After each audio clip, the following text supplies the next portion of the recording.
Okay, so 45 days into a 180-day hike means I'm a quarter of the way through. So I thought it'd be a good time to do an equipment update to show you what I've got, and then you can compare it to my first equipment video and see what I've got rid of and what I've kept and the kind of things I've learnt. And I promise none of those things because this is going to be rather haphazard. I won't be going through food, I'll just be going through the equipment. So. But this is the bag that I'm keeping a lot of my food in. This is where I keep my dinner kind of thing, so the stuff I have to cook. I did originally have this bag in the first place, but it wasn't waterproof, so I've just duct taped the hell out of it rather than buy a new one. That does make it heavier and everything, but it saves me money, and yeah, and I just get really attached to things very easily, so that's that. This is the other one. I had this originally, and this is where I keep all my non-cooking food, so that's where all the bars are and all that kind of thing, trail mix, all that kind of stuff. And I just take them out every morning, what I'm going to eat that day, put them in my pockets, and yeah. Moving on from that, this is what we got. This is a Ziploc bag full of Ziploc bags, including rubbish bags, black rubbish bags that I use to line my bag to make it a little bit more waterproof. A small bag that I started out with for keeping this stuff, toothpaste, toothbrush, earplugs that somebody gave me, which can be invaluable if you are in a bunkhouse or a shelter, and there's a lot of people who snore in the world. Hand wash stuff, that's, should last me the rest of the trail, I reckon. Could easily do. Bug repellent, I haven't needed that all that much, but I keep it on me just in case they really do get bad. But that might be just me. Again, I've mentioned this before, but that might be just me, that the bugs just aren't particularly attracted to me for some reason. I don't know why. I've been told that I'm attractive. These are water drops, and I've got I've got two pairs of these because they can burst potentially, and I don't want to be ever in the situation where I haven't got water purifiers. So I always have two pairs on me. A little sewing kit that somebody gave me that I have used to, basically I was given the wrong. The insulation kit that I was given for my hammock was the wrong type, so it had a hole in for an entrance that I didn't have, so I sewed it up. Long and the short of it. Sun lotion, haven't needed that as much as you would think, but on the days that I have got a little bit sunburned because I cut the arms off. I found this shirt, I might as well go into it. Oh, just quickly, toilet paper as well, for obvious reasons, and put in a Ziploc bag, and it's been doing fine. So I found this fairly early on the trail. So it's a shirt that's got holes in the back, so it's for really, really hot days. And I cut the sleeves off, so it's literally it's sleeveless. And I got sunburn on top of my arms because, of course, those don't get sun very often. So that's easy. So you get easily burnt there. So I have used it for that. Okay, you do get stuff quite easily. I found these socks as well, so these are another found thing. And I've been given these socks, which are proper hiking socks and really good ones, and apparently they come with a lifetime's guarantee. I can't remember who makes them, but I'm sure I can find out. But they have a Mountain Peak logo thing, so if anybody knows who makes those, or if they recognise them, put it in the comments and people will know.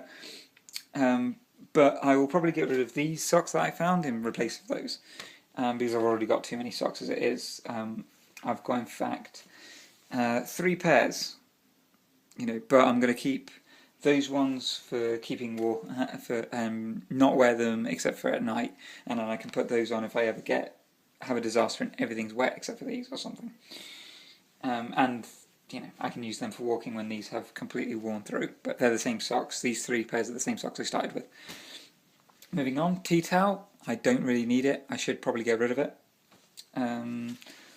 Hat. I will be getting rid of this. A lot of this I will be getting rid of during when I hit Damascus in maybe 2 weeks or so, because it's hot, cold weather gear, and I won't need it for a while. So hat. And I've got, currently what I'm wearing is my zip-off trousers, which I will be keeping, my fleece, which I may be keeping, and I've still got the 2 pairs of, or 2 sets rather, of base layers, so a long sleeve base layer like this, and long johns here like that. I will be getting rid of at least one set of those when I get rid of my winter gear, because I just haven't been wearing them.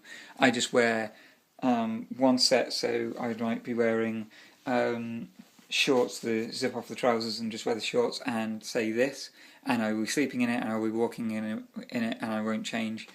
And so a lot of long john stuff becomes unnecessary unless it's a really cold day, and even on the coldest day I haven't been wearing them. I've just been wearing my waterproof stuff and walking, and that keeps you warm, and afterwards put on a fleece and you feel fine. So I may be getting rid of those. Gloves, as I mentioned in the last video, neither of these are waterproof. I've got 2 sets, neither are waterproof. That was a really stupid thing. So if I can give you any piece of advice, make sure at least one pair of your gloves are really good waterproof gloves. And not just water resistant, but waterproof if you can. Difference being, one is waterproof, one is not, as far as I'm concerned. So that's those. They're not great, because if they're not waterproof and you're walking in the rain, all they do is soak in the water and then just keep your hands cold, and it's horrible, and it feels horrible. And frankly, I wonder if it's worth even having them on at that point. And this, I didn't start with Sea to Summit small bag to keep all those in, because it's waterproof. And there you go. And stick them all in there, and they've been fine. Sleeping bag, same one I started with. It's been absolutely brilliant, because I've discovered that, at least for some reason, it's semi-water resistant. Some people say that down sleeping bags are awful in the rain. I have been rained on in this, and it's kept me warm, frankly, if not dry. So there you go. And that might be unique to me, it might be unique to the sleeping bag, but my experience has been I kept very warm in it, even in the rain.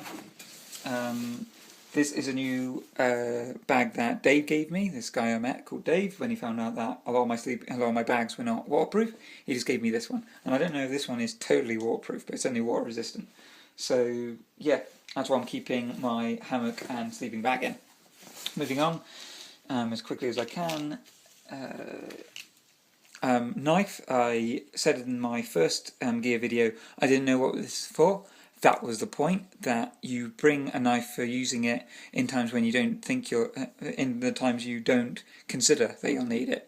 Because you will be cutting rope maybe, or cutting for your duct tape, or cutting pieces off other things to, you really will need it at one point or another, like cutting branches down or something, or whatever. But you probably will need it, and I would be at a big disadvantage if I didn't have it. Sometimes you can't, and a lot of the time you can't come up with concrete times when you have to use it, except for maybe duct tape and stuff like that. But I really have found it useful. Moving on. Headlamp, same one I got, it's worked great. A new thing, AWOL's Guide. I started out with the AT Companion on my iPhone, the one I'm using now. And frankly, AWOL's Guide is just so much better, because it gives you straight away, if I can just give you an example, if I find where we are. So this is what it looks like. You might already know this stuff, but that's the way it looks. And yeah, and you see that it gives you the height of where you're going, and it gives you an idea of what the train's going to be like. As far as going uphill, downhill, and that kind of thing, or flat.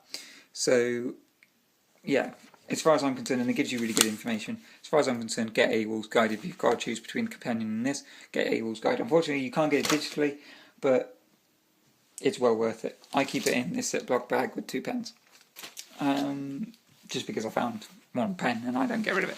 Probably should, actually. Water drops again. These are the ones I'm using currently. Bare bag rope, same as I had before. I haven't been using it all that often because I've been at shelters most of the time with cables.